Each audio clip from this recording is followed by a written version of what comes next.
guys, welcome back. This is Bourbon in House. My name is Tristan. Today I'm going to be talking about the Wild Turkey 101 8-year-old. Last week I talked about the non-age statement 101, which is what you'll find in most countries, including the United States. What I have right here is from Japan, and if I'm not mistaken, Japan is the only country currently selling the 8-year-old. As I also mentioned last week, 101, all of it used to be 8 years old. Then they took the age statement off for a number of reasons. At the top of those reasons is stock shortages and a few other things, but they removed the 8-year-old, except for a few countries. Currently, Japan, correct me if I'm wrong in the comments, is the only country selling the 8-year-old. So yeah, I have a few thoughts on it. I just want to say this right now. This will be more of an informative video. In my opinion, these are close to identical. Very, very similar. In last week's video, I talked a little bit about 6 to 8-year-old barrels going into this. This one, obviously with the 8-year age statement, the youngest drop of juice in this has to be 8 years old. So it's primarily 8-year-old barrels. Of course, probably a few older ones, but knowing just the amount of whiskey they have and trying to make everything spread it pretty evenly, they probably are using close to all 8-year-old barrels. Yeah, and they are very similar, very close. Guys talk this up, and I've seen some pay well over $200 for a bottle of these. They'll go for crazy prices on the secondary. I'm just gonna tell you right now, do not pay that. And I'm a religious wild turkey drinker, but I would not even pay that. I tried a couple older vintages, which were phenomenal from about 20 years ago, that were 8 years old. And something like that could be worth paying those premiums for, but the standard 8-year-old from Japan today is not worth hundreds of dollars. So, that being said, pour glass. So yeah, these are virtually identical. This, of course, being a little bit older. One interesting thing is that the color was actually noticeably darker, which I thought was really interesting when I first poured. First few glasses I didn't really pay attention, and then by the fourth one, did it side by side. And you can definitely tell there's a decent bit of, the color is definitely darker, which I think is pretty cool.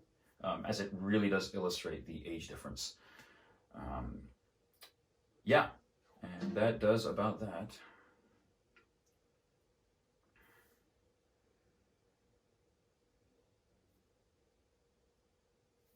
The nose on this is rich like the standard 101, however, it's a little more vibrant, a little more juicy. It has more citrus, more fruit.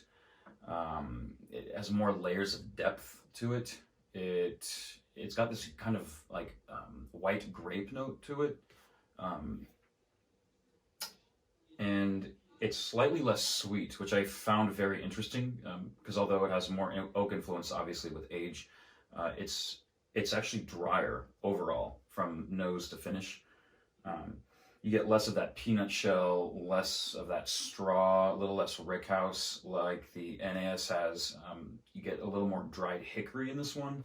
I found like hickory wood, the smell of like dried hickory wood, if you've ever burned that. Besides that, again, being so similar, it's same profile as the standard non-age statement. I'll link in the description below the video I posted last week, and you guys can look at that there if you'd like. But yeah, it's definitely, you can tell it has a little bit more age, a few more layers of depth, but it is not light years ahead. I would personally pay about double what this costs, which is around $20 for a bottle of this if it was available. I think it is that good. But again, I'm a religious wild turkey drinker. I love their stuff. I would not pay more than that, so I would not pay more than $40 for this bottle. Most average whiskey drinkers, even huge fans of American whiskey, probably would not spend $40 on this. I would not spend more, because at that point you're getting into the Kentucky Spirit range, which is just a single barrel version of the standard non-age statement. and that goes for around 50. So at that point, you might as well buy that, because you can actually, especially if you go and hand select a barrel, you can probably get an 8-year-old or around there. Yeah.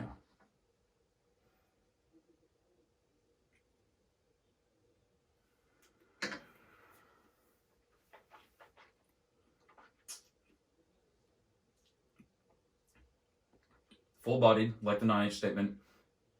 Moderately drier, again, like the nose.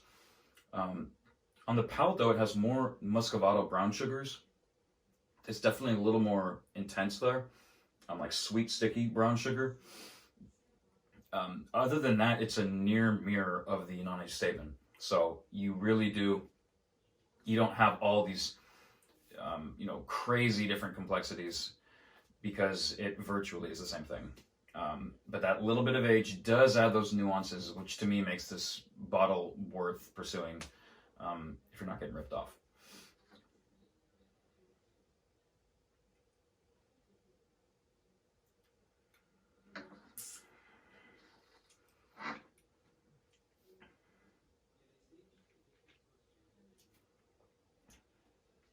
Finish is long. You get more of that hickory from the palate. Oak, again, is drier. Where I found the non-age statement to be more emphasis on honey in the finish, and that oak burning ember note, this has more of that drier, again, the mesquite almost in the finish.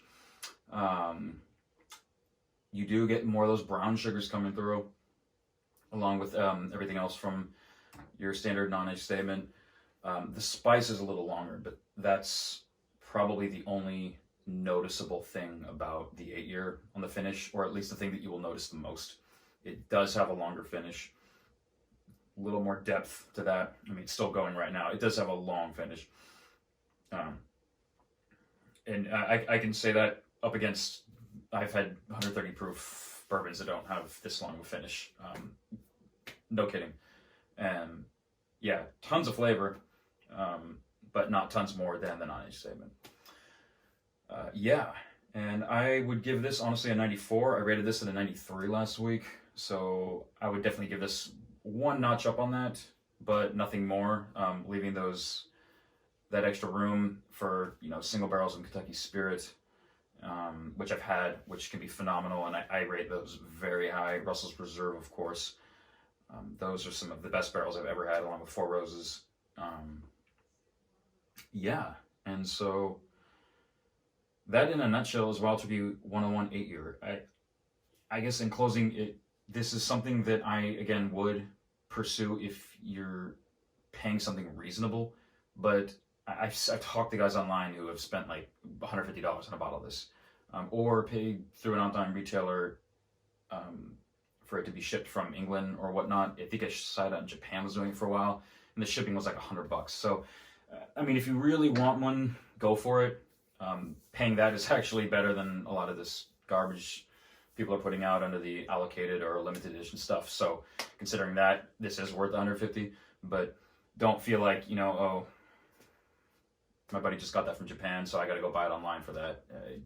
Maybe have a glass of his, or if you can find it.